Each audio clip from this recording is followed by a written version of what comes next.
Hello everyone, today we are going to talk about flowering reproduction यानी कि plants में reproduction कैसे होता है। सेक्सुअल, एसेक्सुअल, बाइसेक्सुअल, बहुत सारे अलग अलग तरह के रिप्रोडक्शन हमने पढ़े हैं। ये हमने जो सीरीज बनाई है ये पूरे हमने 8 पार्ट में डिवाइड किए so that it will get easier for you all to understand this on the basis of board like UP board, ICC board, CBSE board and especially for the NEET as well। तो हम इसमें दोनों चीज़ें दोनों ही prospective से discuss करने वाले हैं और हमारा जो ये पहला टॉपिक है इसमें हम समझेंगे क्या कि sexual reproduction in flowering plants कैसे होता है, इसके मेजर कंपोनेंट्स क्या हैं, इसके बारे में क्या क्या चीज़ें हैं।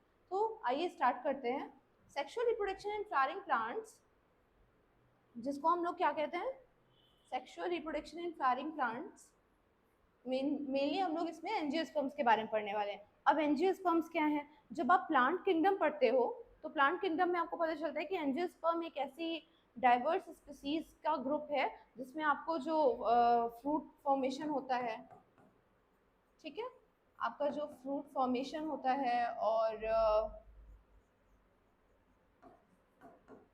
जो इसका टैक्सोनॉमी है, टैक्सोनॉमी के अलावा हम लोग इसमें देखते हैं जो फ्लावर का एस्टिवेशन है। एस्टिवेशन आप लोग समझो कि अरेंजमेंट कैसे है। अरेंजमेंट समझते हैं, जैसे कि ये फूल है तो इसमें क्या है, इसकी पत्तियां ऐसे आपस में अलग अलग हैं, इसमें एक गोल है, इसमें नीचे एक नॉर्मल सा ऐसे लिखा हुआ है।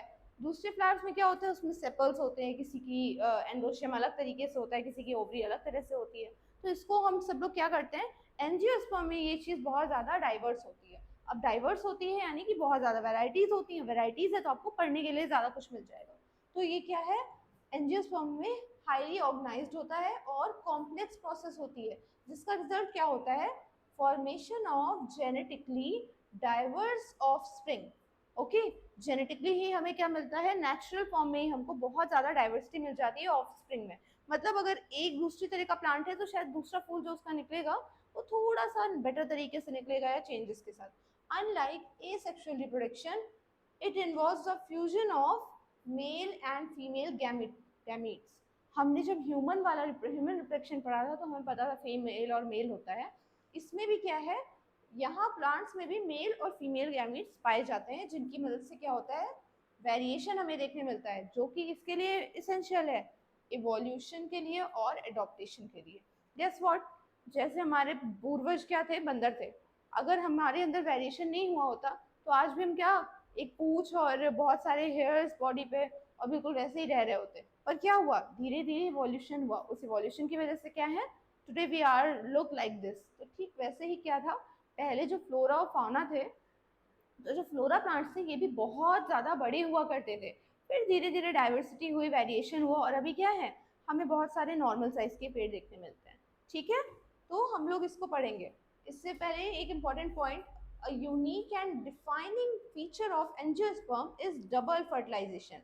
तो हम एंजियोस्पर्म की कैटेगरी को क्यों पढ़ रहे हैं, बिकॉज हम इसमें डबल फर्टिलाइजेशन देखते हैं। अब जब हम लोग इसको आगे की सीरीज में कंटिन्यू करते हुए पढ़ेंगे तो आप जानेंगे कि डबल फर्टिलाइजेशन क्या होता है। ये नीट के प्रोस्पेक्टिव से भी इंपॉर्टेंट है और बोर्ड के प्रोस्पेक्टिव से भी इंपॉर्टेंट है। देन आफ्टर, जहाँ पे हम लोग क्या देखते हैं, टू फ्यूजन इवेंट्स देखते हैं। मतलब एक बार फ्यूजन नहीं होता है, एक बार फ्यूजन होता है, फिर सेल फॉर्म होती है and then after double fusion दोबारा से फ्यूजन होता है, उसकी वजह से ही हम उसमें वेरिएशन देख पाते हैं। ठीक है, और कहाँ पे, एम्ब्रियो सैक के अंदर ही ऐसा होता हम देखते हैं। ठीक है, एम्ब्रियो सैक क्या है, ओवरी क्या है और गैमीट्स क्या है, स्पोरेंजिएट क्या है, ये सारी चीज़ें हम लोग आगे के सेशंस में पढ़ने वाले हैं। सो नेक्स्ट स्लाइड पे हम जाते हुए देख रहे हैं क्या, फ्लावर मॉर्फोलॉजी। फ्लावर की मॉर्फोलॉजी क्या है और उसके फंक्शन क्या है, क्लियर। मॉर्फोलॉजी यानी कि जैसे मैंने भी आपको बताया उसकी टैक्सोनॉमी, यानी कि फूल किस तरीके से है। हिबिस्कस का फूल अलग है, रोज का फूल अलग है, सारे फूल अलग तरीके से हैं, इसीलिए उनकी जो पेटल्स होते हैं यानी कि उनकी पंखुड़ी होती है उनकी बनावट अलग है और उनका अरेंजमेंट भी अलग है ना। और उसके फंक्शन क्या है, मतलब ऐसा क्यों है। तो अ flower is a modified reproductive shoot.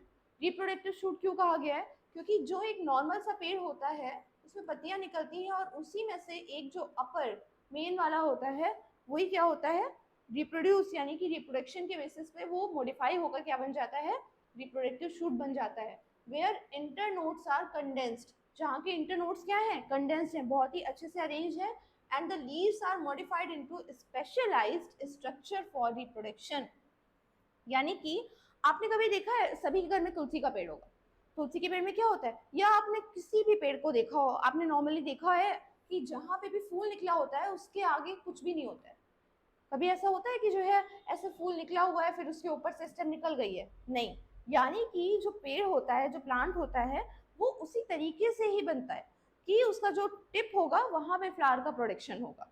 इसीलिए मैंने आपको तुलसी का एग्जांपल दिया, बिकॉज तुलसी में क्या होता है, मम्मा लोग क्या कहती हैं, जो फूल निकल आते हैं तो उसको वहां से तोड़ दो तो तुलसा और बढ़ेंगी, बढ़ जाएंगी। अगर क्योंकि उसका मेन मोटिव क्या है, फ्लावर प्रोड्यूस करना, जैसे ही फ्लावर प्रोड्यूस होगा उसमें रिप्रोडक्शन होगा और उससे नए प्लांट्स आएंगे।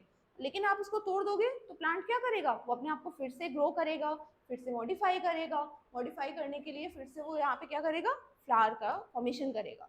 तो लीव्स क्या होती हैं, मॉडिफाई हो जाती हैं स्पेशलाइज्ड स्ट्रक्चर में फॉर रिप्रोडक्शन। एराइज कहाँ होता है, फ्लोरल मेरिस्टेम में। ये आपने क्लास 9th में पढ़ी होंगी जब स्टेम्स के बारे में और जो अलग अलग तरह की सेल्स होती हैं उनके बारे में आपने पढ़ा होगा। तो आप इसमें समझिए कि जहाँ पे फ्लोरल मेरिस्टेम होता है वहाँ पे एराइज होता है। और बॉर्न कहाँ होता है,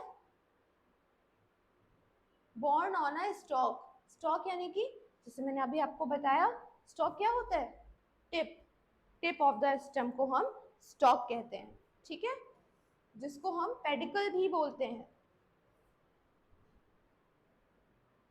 ठीक है, पेडिकल।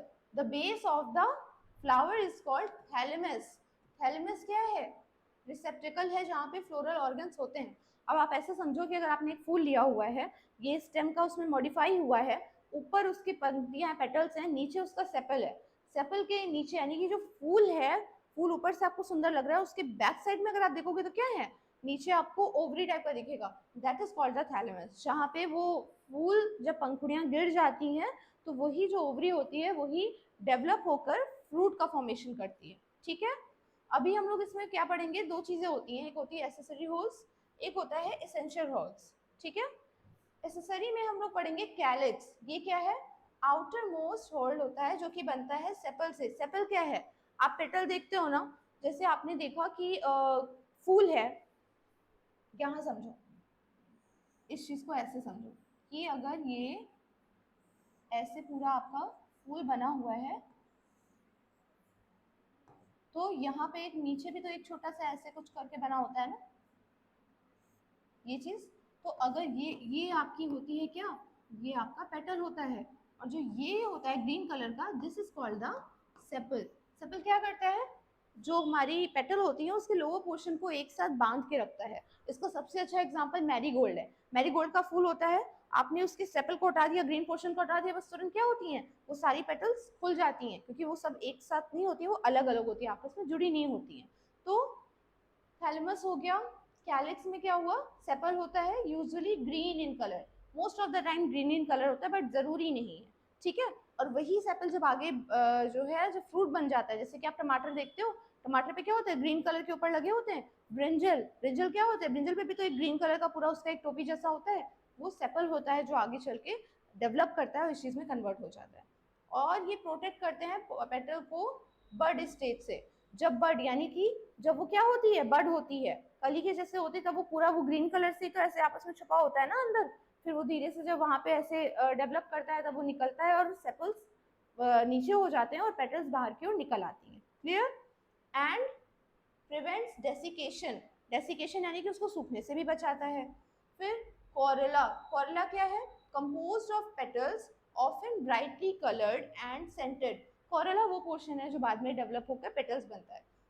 अट्रैक्ट्स पॉलिनेटर्स, पॉलिनेटर्स को अट्रैक्ट करता है। पॉलिनेटर्स कौन है, पॉलिनेटर्स क्या है, जिनकी हेल्प से पॉलिनेशन होगा, यानी कि बीज इधर से उधर जाएंगे। अब पॉलिनेटर्स इंसेक्ट्स होते हैं, जैसे कि बी हो गया और बहुत सारे कीड़े मकोड़े हो गए, और हमारे एनिमल्स हो गए, ठीक है। और नॉर्मली एयर भी होती है बट उसको अट्रैक्ट करने की जरूरत है नहीं, वाटर हो गया, इन सबको अट्रैक्ट करने की जरूरत नहीं है, बट जो लिविंग बीइंग्स होते हैं जो देखकर अट्रैक्ट होते हैं उनको हम पॉलिनेटर्स कहते हैं, such as insects, birds, animals, as we say, है ना। ये चीज हो गई। फिर आते हैं हमारे इसेंशियल होल्स। तो इसेंशियल होल्स में क्या है हमारा, एंड्रोशियम एंड गाइनोशियम। ये इसेंशियल क्यों है, बिकॉज एंड्रोशियम को हम लोग मेल रिप्रोडक्टिव बोलते हैं, जो कंसिस्ट करता है किससे, स्टेमन होता है और प्रोड्यूस करते हैं ये पॉलन ग्रेन, ठीक है। और गाइनोशियम क्या होता है, ये होता है हमारा फीमेल रिप्रोडक्टिव होल, जो कंपोज होता है कार्पल से यानी कि पिस्टल, और जो क्या करते हैं, बियर करती है ओव्यूल, ओव्यूल यानी कि ओवरी, जहाँ पे एग फॉर्मेशन होता है, जहाँ पर पहले से ही ओव्यूल्स में सेल फॉर्म होकर क्या बनती हैं, पॉलन ग्रेन से फ्यूज होकर फ्रूट का फॉर्मेशन करती हैं। Next is androecium. अब हम लोग इसका पहला पार्ट पढ़ रहे हैं, एंड्रोशियम, जिसको हम लोग मेल रिप्रोडक्टिव सिस्टम कहते हैं प्लांट में। तो एंड्रोशियम क्या है, स्टेमन होता है इसमें, which is consist of male reproductive unit, यानी कि स्टेमन ही है जिसमें पूरा जो उसका मेल रिप्रोडक्टिव पार्ट है वो पूरा स्टेमन ने कवर कर रखा होता है। उसमें होता है क्या, फिलामेंट होता है और एंथर होता है। फिलामेंट क्या है, long slender stock, slender stock यानी कि आपने देखा होगा ऐसे फूल होता है जो, है ना, ऐसे होता है, तो उसमें एक लंबा सा ऐसे निकला होता है, ठीक है, यहाँ पे बीच में स्टेमन होता है, यहाँ उसके एंथर होते हैं।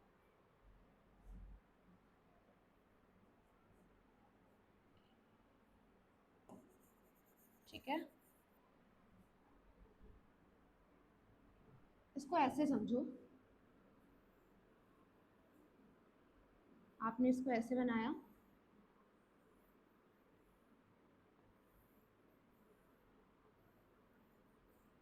ठीक है। अब यहाँ सेंटर से क्या निकलता है, ये चीज ऐसे आ रही है, ये इसका स्टेमन हो गया। यहाँ पे हमारे छोटे छोटे कलर में क्या होते हैं, येलो कलर के निकले होते हैं। इसका यहाँ पे सेपल होता है, सेपल में ऐसे नीचे फॉर्म होता है, आप अगर उसके फूल को देखोगे तो आपको पता चलेगा, ये सेपल होता है। एंड फिलामेंट क्या करता है, ये फिलामेंट होता है जो कि पॉलन ग्रेन को फीमेल पार्ट तक लेकर जाता है, यानी कि ओवरी तक लेके जाता है। स्लेंडर स्टॉक होता है और सपोर्ट करता है एंथर को, हेल्प करता है position for its effective pollen dispersal, यानी कि ये क्या है, ये फूल के अंदर तो है नहीं, ये फूल के पेटल्स हो गए ना, उसके बाहर की ओर निकला होता है, क्योंकि पेटल्स किस लिए हैं, पॉलिनेटर्स को अट्रैक्ट करने के लिए हैं। लेकिन जब वहां पे कोई आएगा, देन आफ्टर क्या होगा, पॉलिनेटर्स जब यहाँ पे आएंगे तो उसको भी तो टच करेंगे ना, तो ये बाहर की ओर निकला है, यानी कि पॉलिनेटर्स जब पेटल्स के पास आएंगे तो कहीं ना कहीं वो पॉलन ग्रेन को कैरी करके कहीं और लेकर चले जाएंगे, और वो क्या होगा, इससे पॉलिनेशन में हेल्प मिलेगी, ठीक है, डिस्पर्सल के लिए। Plus it contains vascular tissues, अब वैस्कुलर टिश्यूज है तो न्यूट्रिएंट्स के लिए होंगी और बहुत सारी चीज़ों के ट्रांसपोर्टेशन के लिए होंगी, that supplies nutrients. Okay, next is anther. अब इसमें एंथर क्या है, ये टर्मिनल पार्ट है, यानी कि सबसे ज्यादा टॉप पे रहता है, ये हो गए हमारे एंथर। ये क्या है, हमारे टॉप पे रहते हैं ऑफ द स्टेमन, ये पूरा स्टेमन है, स्टेमन के टॉप पे क्या है, एंथर, जो रिस्पॉन्सिबल होते हैं पॉलन प्रोडक्शन के लिए, ठीक है। और यूजुअली बाइलोब्ड यानी कि डाइथिकस होते हैं। डाइथिकस बाइलोब मीन्स क्या है, ये हम लोग आगे के सेशन में पढ़ेंगे। ईच लोब कंटेन्स 2 माइक्रोस्पोरेंजिया, ठीक है, यानी कि एक लोब में कितने स्पोरेंजिया है, 2 माइक्रोस्पोरेंजिया, और वो बाइलोब्ड यानी कि 2 हैं, तो सब इन टोटल मिला के क्या होगा, 2 माइक्रोस्पोरेंजिया इंटू 2 बाइलोब 4, यानी कि इन टोटल 4 वो क्या बनाते हैं, पॉलन सैक बनाते हैं। सैक यानी कि चैम्बर लाइक स्ट्रक्चर, ठीक है, जिसमें पॉलन ग्रेन्स आएंगे, मेकिंग द एंथर टेट्रास्पोरेंजिएट। तो आपको समझ में आ रहा है, डाइथिकस है और सभी एक लोब में 2 माइक्रोस्पोरेंजिया हैं, तो इसने क्या बना दिया, टेट्रास्पोरेंजिएट, ठीक है। इंपॉर्टेंट पॉइंट के तौर पे आप ये देख सकते हो, in some plants like hibiscus the anther is monothecous, यानी कि उसमें सिर्फ एक ही होता है, मोनो मीन्स 1, तो इसमें क्या है, एक ही लोब है। नेक्स्ट इज माइक्रोस्पोरेंजियम सैक, ठीक है। अब माइक्रोस्पोरेंजियम क्या है, pollen sac, ठीक है। The microsporangium is the site of pollen grain development, pollen grain develop कर रहा है जहाँ पे, यानी कि जहाँ वो बन रहा है, पूरा डेवलप हो रहा है, वहीं से इसका डिस्पर्सल होगा, तो यहीं से ये बर्स्ट होके क्या होंगे, दूसरे पॉलिनेशन के लिए पे जाएंगे, ठीक है। तो site of pollen grain development in transverse section it shows 4 distinct wall layers. जैसा अभी हमने आपको टेट्रा वाला बताया था ना, तो क्या है ये 4 लेयर में 4 चैम्बर है, तो 4 लेयर्स में भी ऐसे शो कर रहे हैं। And each having a specific function, मतलब सारी लेयर्स का क्या है, अपना अपना काम है। जैसे कि सबसे बाहरी क्या है, एपिडर्मिस। एपिडर्मिस यानी कि आउटर लेयर। आउटर लेयर क्या करेगी, इनर वाले को प्रोटेक्ट करेगी। तो outer most layer, protective layer that safe guards internal tissues, यानी कि उसके अंदर जितनी भी स्टेप्स हैं, जितनी भी लेयर हैं, उनको वो प्रोटेक्ट करने का काम करती है। अब एपिडर्मिस के बाद क्या आती है, इंडोथीशियम। इंडोथीशियम एपिडर्मिस से कनेक्ट होती है और ये क्या करती है, फाइब्रस थिकनिंग के लिए होती है और ये एंथर के डेसेंस में हेल्प करती है। यानी कि जब एंथर को ओपन होना होता है, डेसेंस मतलब opening of anther to release pollen.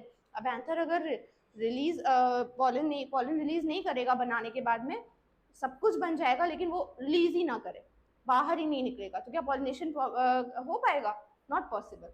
Then after middle layers, middle layers 1 to 2 या 3 लेयर्स होती हैं थिन वॉल्ड सेल्स की बनी हुई। ये टेम्परेरी होती हैं और डीजनरेट हो जाती है किस टाइम, इसकी मेच्योरिटी के वक्त। और उसके पहले ये क्या प्रोवाइड करती हैं, एक टेम्परेरी न्यूट्रिशन प्रोवाइड करती हैं, okay, to developing pollen. Then after tapetum, बहुत इंपॉर्टेंट है, हर बार आता है, इसका डायग्राम बनाना आपको प्रैक्टिस करना चाहिए।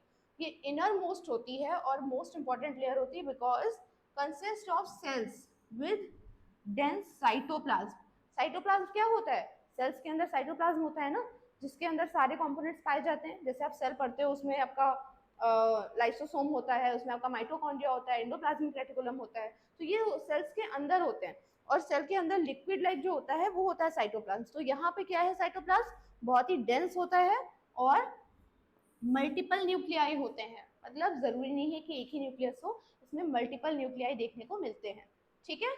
If tapetum fails to function properly, pollen grains become non viable, ठीक है। नॉन वायबल का मतलब समझ रहे हैं, अगर टैपेटम ठीक से फंक्शन ना करे तो आप ऐसा कह सकते हैं, जो आपका फंक्शन है मेल रिप्रोडक्टिव सिस्टम का प्लांट के अंदर, वो पूरी तरीके से क्या हो जाएगा, फेल हो जाएगा, क्लियर।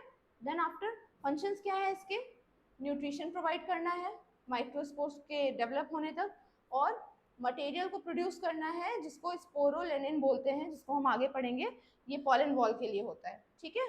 देन सेक्रेट करना है कैलेज एंजाइम। कैलेज एंजाइम क्या करता है, ये सेपरेट करता है हमारे माइक्रोस्पोर्स को। अगर वो नहीं होंगे तो वो आपस में ऐसे चिपके रह जाएंगे और वो फिर बेकार हो जाएगा, पॉलिनेशन नहीं हो पाएगा या बर्स्ट नहीं हो पाएगा। देन रेगुलेट करना है डेवलपमेंट पॉलन ग्रेन्स को, मतलब उसका काम आगे बढ़ता रहे, इस चीज का ध्यान कौन रखता है, टैप्टम रखता है, क्लियर। Next is microsporogenesis. अब मैंने आपको हमेशा बताया है कि किसी चीज में भी जेनेसिस लग जाता है तो उसका मतलब क्या होता है, प्रोडक्शन। तो यहाँ पे क्या प्रोड्यूस हो रहे हैं, यहाँ प्रोड्यूस हो रहे हैं माइक्रोस्पोर्स, यानी कि एंथर जहाँ पे बनेंगे। तो microsporogenesis is the process of formation of haploid microspores. Haploid microspores यानी कि यहाँ पे डिप्लॉइड सेल्स जो होती हैं माइक्रोस्पोरेंजियम के अंदर, उसकी हेल्प से वो क्या बना रहे हैं, हैप्लॉइड माइक्रोस्पोर्स बना रहे हैं। अब इसकी आप स्टेप बाय स्टेप अगर समझोगे तो ऐसा है, स्पोरोजेनस टिश्यू है, वो बाद में आगे चल के पॉलन मदर सेल बनाती है, फिर वो मियोटिक डिवीजन में जाता है और उससे बनते हैं 4 हैप्लॉइड माइक्रोस्पोर्स। माइक्रोस्पोर्स मतलब 4 अलग अलग चैम्बर जिसके अंदर पूरा वो एंथर और सब कुछ चीजें बनेगा, क्लियर। इसमें क्या है, these microspores separate and developing into pollen grains. वही आपस में सेपरेट होने के बाद में क्या करते हैं, और सेपरेशन के लिए क्या जरूरी है, अभी हम लोगों ने टैप्टम का फंक्शन पढ़ा है, उस चीज को आप याद रखिएगा और कोरिलेट करते हुए पढ़िएगा, ठीक है। तो ये सेपरेट करता है और पॉलन ग्रेन में डेवलप करता है। और सबसे ज्यादा इस फंक्शन को क्या बोलते हैं, reduction of chromosome number of diploid to haploid, ठीक है। यहाँ पे वो डिप्लॉइड से हैप्लॉइड में कन्वर्ट हो रहे हैं, which is essential for maintaining chromosome stability after fertilization। Chromosome के स्टेबल होने के लिए फर्टिलाइजेशन के बाद में ये चीज जरूरी है कि ये प्रोसेस पूरी तरीके से सही तरीके से हो, ठीक है। नेक्स्ट इज पॉलन ग्रेन, जिसको हम लोग क्या बोलते हैं, the male gametophyte in plants, ठीक है। ये क्या है, पॉलन ग्रेन है। पॉलन ग्रेन किस चीज का होता है? पॉलन ग्रेन रिप्रेजेंट करता है मेल गैमेटोफाइट को फ्लावरिंग प्लांट्स में, और इसमें क्या होता है, ये 2 लेयर्ड वॉल होती है। एक्साइन आउटर लेयर होती है जो कंपोज होती है स्पोरोपोलिनिन से, जिसको हमने पढ़ा था कि टैप्टम के वक्त में ये रिलीज होता है टैप्टम की हेल्प से। One of the most resistant organic substance known. ठीक है, रेजिस्टेंट ऑर्गेनिक सब्सटेंस क्यों? क्योंकि आप इसको आगे वाले क्लासेस में जब पढ़ोगे तो आपको पता चलेगा कि जो रिलीज करता है ये पॉलीमर फॉर्म करता है जो कि एंजाइम्स भी डिग्रेड नहीं कर पाते, तो इसलिए इसको क्या बोलते हैं, बहुत ही इंपॉर्टेंट देखा जाता है। Then it protects pollen grains for environmental stress, यानी कि बाहर के स्ट्रेस से, जैसे कि हीट, केमिकल्स, डेसिकेशन यानी कि सूखने से, इन सब चीजों से बचाती है ये layer. The exine is absent at certain places called germ spores. जो जर्म पोर्स हैं उस जगह पे क्या है, ये लेयर एब्सेंट होती है। Which allow pollen tube emergence, यानी कि आगे चल के जो पॉलन ट्यूब में एमरजेंसी होती है उस प्रोसेस के लिए जर्म सेल्स के ऊपर क्या होते हैं, जर्म पोर्स जहाँ पे होते हैं वहाँ पे ये सेल यानी कि एक्साइन लेयर नहीं पाई जाती, आउटर लेयर। इंटाइन, इंटाइन क्या है, इनर वॉल है जो कि बनी होती है सेलुलोज और पैक्टिन से। सेलुलोज और पैक्टिन क्या है, ये फॉर्म करते हैं thin pollen tube during germination. जब जर्मिनेशन हो रहा होता है उस टाइम पे ये क्या करते हैं, अपना रोल प्ले करते हैं किस चीज में, एक thin layer pollen tube type का जर्मिनेशन के लिए फॉर्म करते हैं और बने होते हैं सेलुलोज और पैक्टिन से। ये आपका नीट प्रोस्पेक्टिव से इंपॉर्टेंट है कि वो बने किस चीज से होते हैं, तो प्लीज आप लोग इसको अंडरलाइन कर लेना। Next is microgametogenesis and pollen shedding. अब माइक्रोगैमेटोजेनेसिस क्या है, हम लोग अभी तक पॉलन ग्रेन्स के बारे में पढ़ रहे थे। अब माइक्रोगैमेटोजेनेसिस मतलब फॉर्मेशन ऑफ स्टार्ट का जो फॉर्मेशन होता है पॉलन ग्रेन्स का, वो जहाँ से शुरू होता है हम उस चीज को पढ़ रहे हैं। ठीक है, तो microgametogenesis is the development of male gametophyte, मतलब जहाँ से उसका डेवलपमेंट शुरू हुआ है, यानी कि जो नॉर्मल प्लांट्स हैं जिसमें स्टेम और लीव्स हैं, उसके बाद वो धीरे धीरे चेंज हुआ फ्लावर में और उसके अंदर भी जो सेल्स डेवलप हो रही हैं उसको हम लोग बोलते हैं क्या, जो मेल गैमेटोफाइट को आगे चल के रिप्रेजेंट करेगा। This is called the microgametogenesis. किस चीज से बनता है ये, माइक्रोस्पोर से बनता है। The nucleus of microspore divides mitotically in 2 cells. अभी हमने पढ़ा ना, वो माइटोटिक डिवीजन में जाते हैं तो वहां पे क्या बन रहा है, माइक्रोस्पोर न्यूक्लियस बन रहा है, और फिर वेजिटेटिव लार्ज सेल बनती है, वहां से डीजनरेट सेल होकर स्मॉल सेल होकर क्या हो रही है, इस तरीके से चीजें सब फॉर्म करता है, जहाँ पे 2 सेल स्टेज आती है और 3 सेल स्टेज आती है। आइए इसको समझते हैं। माइक्रोस्पोर न्यूक्लियस क्या है, अंडरगोज माइटोटिक डिवीजन, जहाँ पे जब माइटोटिक डिवीजन में जाता है वहां पे ये 2 डिस्टिंक्ट सेल्स फॉर्म करते हैं। ठीक है, अब ये 2 डिस्टिंक्ट सेल्स में क्या आ रहा है, पहली आ रही है वेजिटेटिव सेल जो कि लार्ज है और रिस्पॉन्सिबल होती है पॉलन ट्यूब, यानी कि जो यहाँ से है एक पॉलन ट्यूब बना रही है, और जो दूसरी है जनरेटिव सेल वो बनाती है क्या, मेल गैमीट्स। और कितने, 2 male gametes. Number of gametes आप याद रखिएगा। तो इसमें और क्या है, एक है 2 सेल्ड स्टेज, यहाँ पे वेजिटेटिव और जनरेटिव सेल फॉर्म बनती है, और जनरेटिव सेल क्या होती है, आगे चल के डिवाइड हो जाती है। इसमें क्या है, 3 सेल्ड स्टेज, इसमें contain vegetative cell and 2 male gametes, यहाँ वाला। तो ये वाला जो है इसमें क्या फॉर्म होता है, ये 2 मेल गैमीट्स फॉर्म करते हैं और फुल्ली मैच्योर हो जाती है एट शेडिंग। ठीक है, जब तक शेडिंग होती होती है तब तक ये पूरा फुल्ली मैच्योर हो जाती है और आगे चल के अपने प्रोसेस को ये कंप्लीट करते हैं। Clear. Next is gynoecium. Gynoecium क्या है, गाइनोशियम है हमारा फीमेल पार्ट। अभी तक हमने पढ़ा था मेल पार्ट के बारे में, अब इस जगह हम पढ़ने जा रहे हैं फीमेल पार्ट को। फीमेल पार्ट कहाँ होता है, सेपल्स के नीचे होता है ना, सेपल्स यानी कि पेटल्स के नीचे। तो वहाँ पे consist the gynoecium consist of carpels. आपने आगे चल के पढ़ोगे कार्पल्स होते हैं, मेटाकार्पल्स होते हैं, ये टाइप होते हैं। ठीक है, तो gynoecium consist of carpels which are female reproductive structure. जो कार्पल है वो क्या है, वो रिप्रेजेंट कर रहा है फीमेल रिप्रोडक्टिव स्ट्रक्चर को, जिसमें क्या क्या पाया जा रहा है, स्टिग्मा, स्टाइल, ओवरी। स्टिग्मा क्या है, the top most part which receive pollen grain, यानी कि सबसे पहले जहां पे पॉलन ग्रेन आएगा, this is called the stigma. ठीक है, और चूंकि पॉलन ग्रेन इसमें अच्छे से अटैच हो जाए इसीलिए क्या होता है, ये स्टिकी होता है और पॉलन एडिशन को प्रमोट करता है। फिर क्या है, स्टाइल है। Style is a slender structure that connects stigma to ovary. ठीक है, ये स्टिग्मा है, ये ओवरी है, इसके बीच में ये जो है ये क्या है, ये स्टाइल है। ये मेक श्योर करता है कि जब पॉलन ग्रेन यहाँ पे अटैच हो तो ये अच्छे से नीचे ओवरी तक पहुंच जाए। ठीक है, प्रोवाइड करता है क्या, pathway for pollen tube growth. ठीक है, पॉलन ट्यूब की ग्रोथ के लिए ये पाथवे का काम करता है।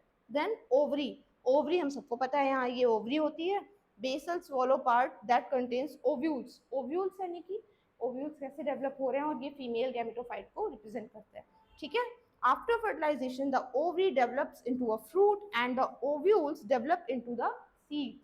मैंने अभी आपको बताया था जब फ्लावर होता है पॉलिनेशन के बाद रिप्रोडक्शन होता है तो वो क्या होता है, वो जो फूल होता है उसके जो पेटल्स हैं यानी कि जो इनको पॉलिनेटर अट्रैक्ट कर पॉलिनेटर को अट्रैक्ट करने के लिए होता है वो सब शेड हो जाते हैं यानी कि टूट जाते हैं और जो नीचे का ओवरी पोर्शन है वो पूरा फूल का क्या बन जाता है, फ्लावर बन जाता है। अगर आपको इसका एग्जाम्पल देखना है और फ्रूट्स में देखना है सो आई विल सजेस्ट कि आप अनार का फूल देख सकते हो, अनार का फूल बिल्कुल वैसे ही होता है, या फिर आप शायद अमरूद का फूल देख सकते हो, गुआवा देख सकते हो, और भी बहुत सारे प्लांट्स हैं बट जो आपको जनरल जो कॉमन दिखने मिल जाएगा वो ये दो हैं। तो आई विल सजेस्ट कि अगर आपको बहुत अच्छे से इस चीज़ को नोटिस करना हो तो आप पोमीग्रेनेट के प्लांट को ऑब्जर्व कर सकते हो, उसके फ्लावर को आप ऑब्जर्व कर सकते हो कि वो कैसे पहले फूल होता है, फिर उसमें पॉलिनेशन हो रहा है, फिर रिप्रोडक्शन होने के बाद में उसकी पत्तियां कैसे शेड हो रही हैं और फिर वो पूरा फूल कर अनार बन जा रहा है। ठीक है, तो इसमें स्वाइलन पार्ट क्या होता है, कंटेन ओव्यूल करता है, जिसमें इसको समझिए जो ओवरी डेवलप करती है वो फ्रूट में बनता है और जो